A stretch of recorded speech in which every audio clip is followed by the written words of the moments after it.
Hello বন্ধুরা,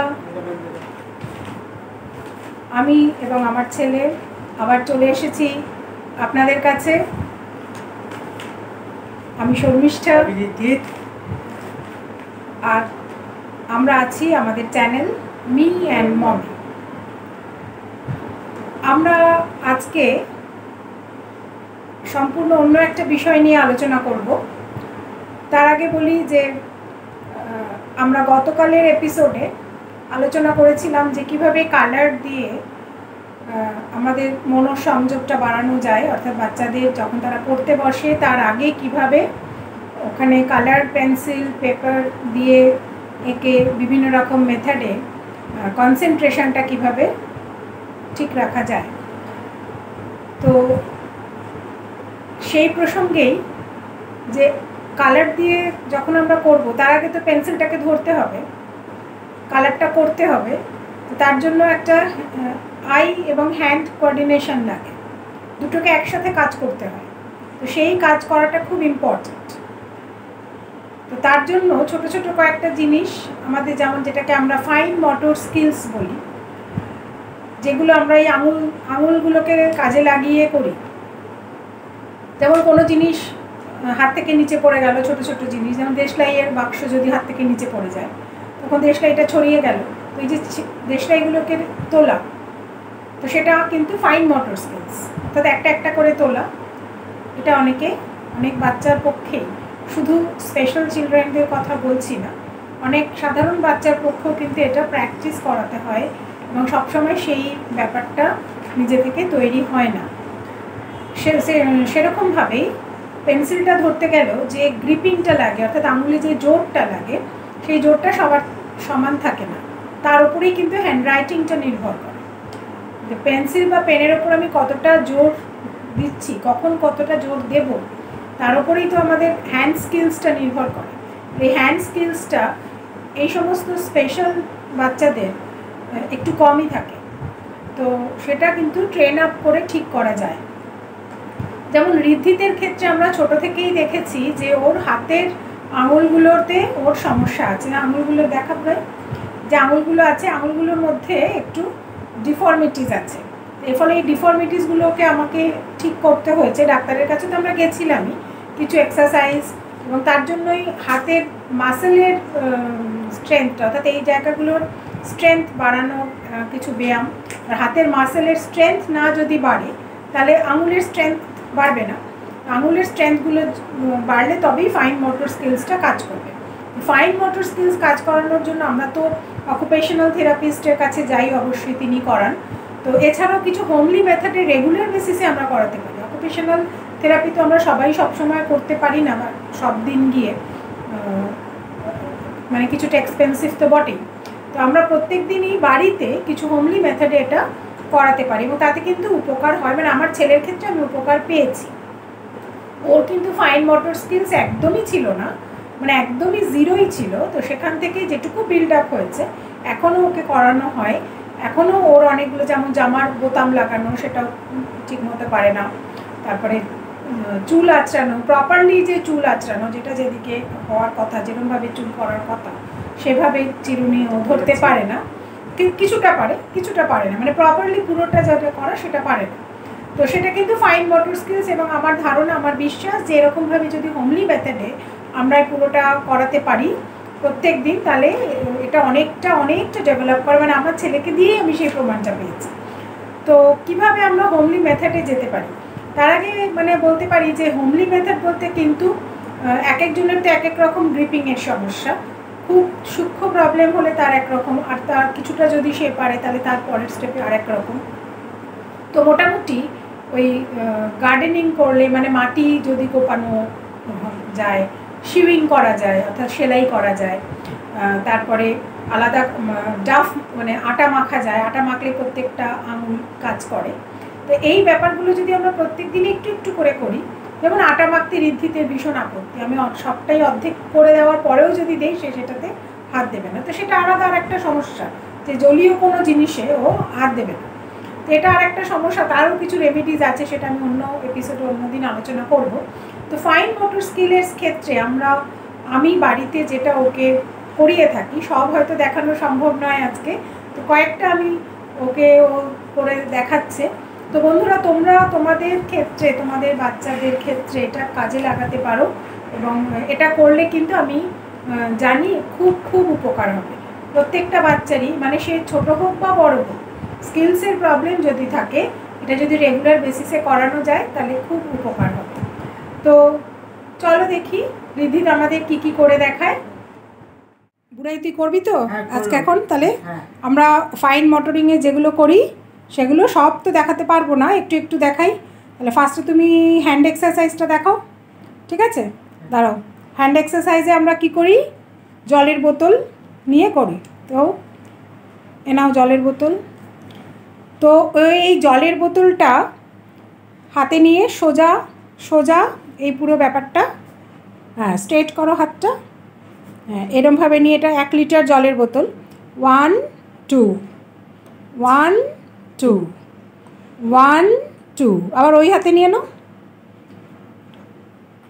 হ্যাঁ 1 2, সোজা করো সোজা করো, গুড। 1 2, বডিটা এগোবে না, হ্যাঁ বডিটা এগোবে না,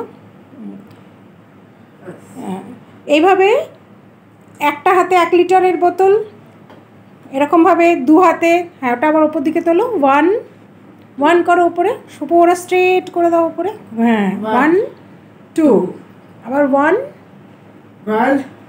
2 2। এইভাবে 1 লিটার জলের বোতল হাতে দিয়ে বেশ কয়েকবার করালে, কয়েকদিন করানোর পরে তারপরে আমরা 2 হাতে দুটো, অর্থাৎ 2 লিটার 2 হাতে নিয়ে যদি পুরোটা করা যায় তাহলে কিন্তু হাতের স্ট্রেংথটা বাড়বে। তো এটা একটা, হাতের স্ট্রেংথ যত বাড়বে আঙুলের স্ট্রেংথ তত বাড়বে, তাই তো বুড়াই? আচ্ছা, আঙুলগুলো একবার এরম করে স্ট্রেচ করে রাখো, যেরকম করে, যেমন করে, হ্যাঁ খোলো, দুটো একসাথে করো, গুড। এভাবে প্রত্যেকবার, এটা 10 টাইমস, ওটা 10 টাইমস, এরকম করলে প্রত্যেক দিন আঙুলগুলোকে, হ্যাঁ 1 2 করে করে করতে হবে। এরকম করে আমরা প্রত্যেকবার, আগে আঙুলের স্ট্রেংথটা বাড়িয়ে নিতে হবে। এরম করলে ফাইন মোটর স্কিলসে যে প্রেশার পয়েন্টটা দরকার হয় হাতে, সেটা এসে যাবে। আর একটা যেটা হয় সেটা হলো টিয়ারিং পেপার। টিয়ারিং পেপার মানে হলো, অর্থাৎ আমরা যে হাত দিয়ে তো পেপার ছিঁড়ি, যাদের এই ফাইন মোটর স্কিলসের প্রবলেম থাকে তারা হাত দিয়ে পেপারটা ঠিকমতো ছিঁড়তে পারে না।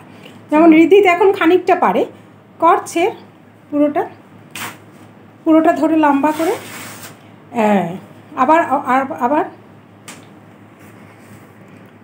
না, একসাথে ছেড়ো, ওই বড়টাকে আবার ছেড়ো, বড়টাকে ছেড়ো, হ্যাঁ আবার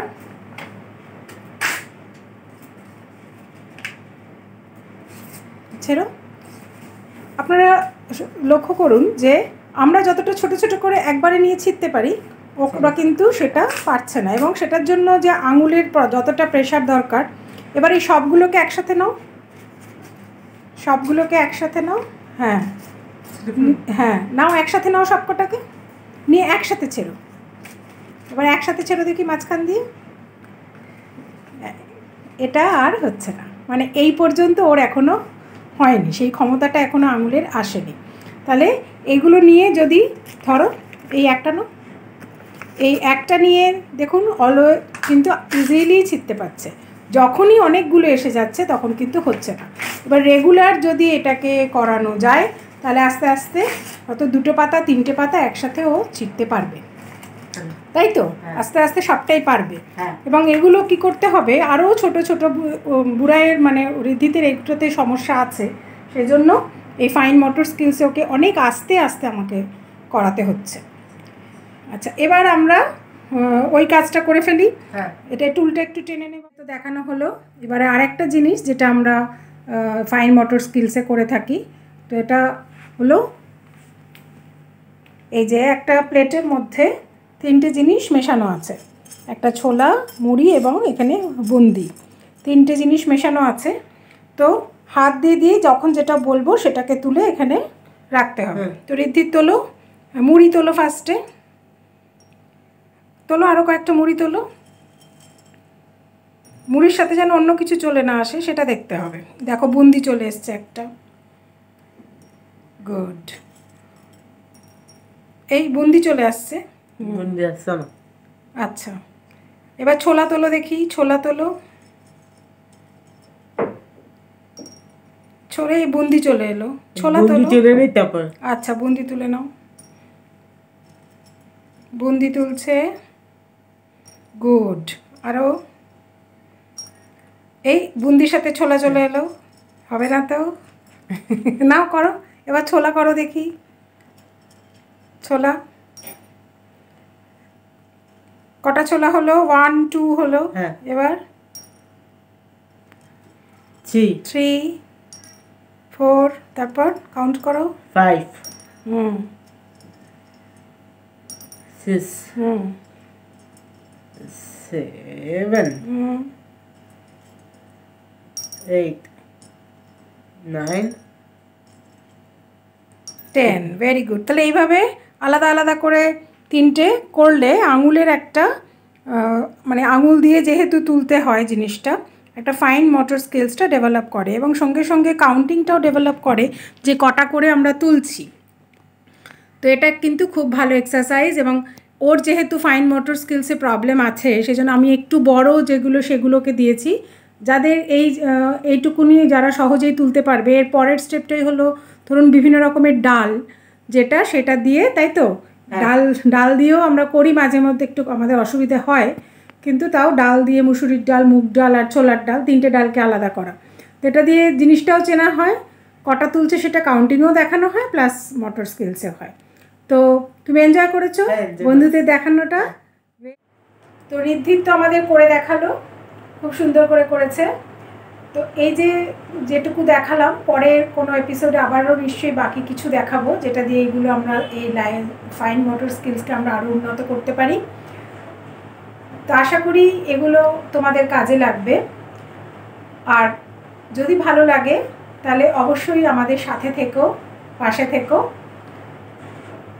আর প্লিজ বন্ধুরা, ভালো লাগে যদি লাইক, শেয়ার, সাবস্ক্রাইব করো। ভেরি গুড, ধন্যবাদ। প্রত্যেকে ভালো থাকবেন।